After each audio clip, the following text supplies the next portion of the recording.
Hi Wayne, I saw your question about rendering an object with various materials and animating it, and if I've understood you correctly, this is something I did recently, so I'll show you how I did it here.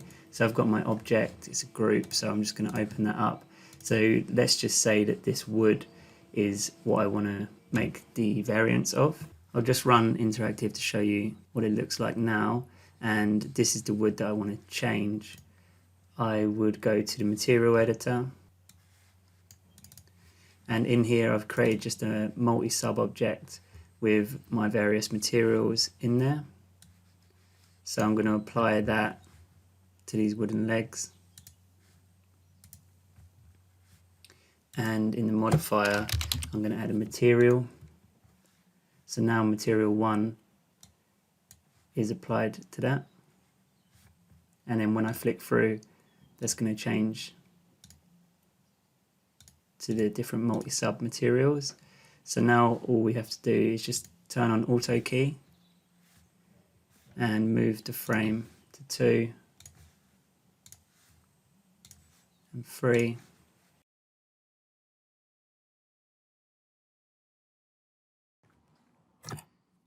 And now you can see that when we flick through, each material is applied and this is animated. So we can go to the render setup and go to range and just put our range into 9, as 0 counts as 1 frame. And then set our output path.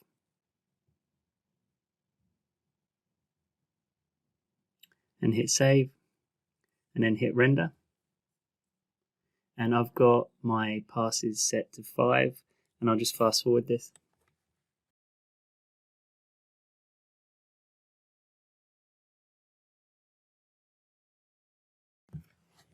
Alright, so these have all rendered out, and you can see that they've rendered out with each material applied. So I hope this helps.